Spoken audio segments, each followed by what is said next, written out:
Hi guys, நம்ம already சொல்லியிருப்போம் இந்த மாதிரி சண்டை லூசிஃபருக்கும் கிரேட்டஸ்ட் ஆஃபருக்கும் சண்டை மாதிரி நம்ம இப்போ 2 பேருக்கும் சண்டை வைப்போம். அதில் யார் ஜெயிக்கிறாங்களோ நம்ம இப்போ சும்மா சண்டை மாதிரி பண்ணிட்டு வீடியோவை முடிச்சுக்கலாம். அடுத்து ஒரு வீடியோ வருது. அது என்ன வீடியோ தான், என்கிட்ட இப்போ என்ன பேப்ளேட் இருக்குது, என்ன பிளாஸ்டிக் பேப்ளேட் இருக்கா, இப்போ பெஸ்ட்டு பேப்ளேட் இந்த லூசிஃபர் கிரேட்டஸ்ட் ஆஃப் தான் இருக்கான்ட்டு உங்கள்கிட்ட இப்போ நான் காமிப்பேன். ஃபஸ்ட்டு வாங்க நம்ம லூசிஃபர் விடுவோம். லூசிஃபர் அன்பாக்சிங் ஒழுங்காக இல்லை. லூசிஃபர் அன்பாக்சிங் நீங்கள் பார்த்துருப்பீங்கன்னு நினைக்கிறேன்.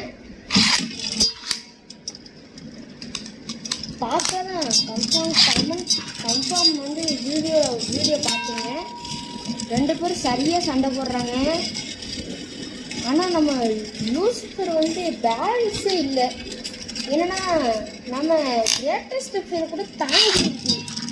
என்னன்னா அது அங்கிட்டு இடிச்சு லூசிஃபர் அப்படியே இதாகிடுது. ஆனால் வந்து நம்ம கிரேட்டஸ்ட் ஆஃப் வந்து 2 விங்ஸையும் திறந்து சூப்பராக சண்டை போட்டுருக்கே. ஆனால் எனக்கு என்ன கிரேட்டஸ்ட் ஆஃப் ரொம்ப பவராகவே இருக்குது.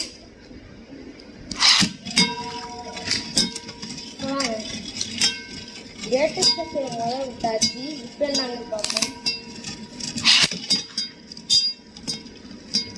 கிரேட்டஸ்ட் ஆஃப் பக்கத்தில் வருது. இடிக்க மாட்டேங்கிறாங்க. இடிச்சிருச்சு. நம்ம லூசிஃபர் ஜெயிச்சிச்சு. ஏன்னா நான் முதல்ல வந்து விட்டதே இதுதான், அதனால தான் லூசிஃபர் ஜெயிச்சிருச்சு. ஆனால் நான் இப்போ வந்து லெஃப்ட் பொசிஷனில் விட்டு பார்ப்போம். லெஃப்ட்டு ரைட்டா லெஃப்டா? லெஃப்ட் விடுவோம். லெஃப்ட் வந்து கிரேட்டஸ்ட் ஆஃப்க்கு சரியாக இருக்கா பார்ப்போம். என்ன ஆமாம் சுத்தாதோ, இது லெஃப்ட் பேப்பரே கிடையாது. அப்போ சுத்த வாய்ப்பே இல்லை. அதுவும் கரெக்டு தான், நீ சொல்கிறதும் கரெக்ட் தான். சுத்த வாய்ப்பே இல்லை. ஏன்னா இப்போ இது வந்து லெஃப்ட்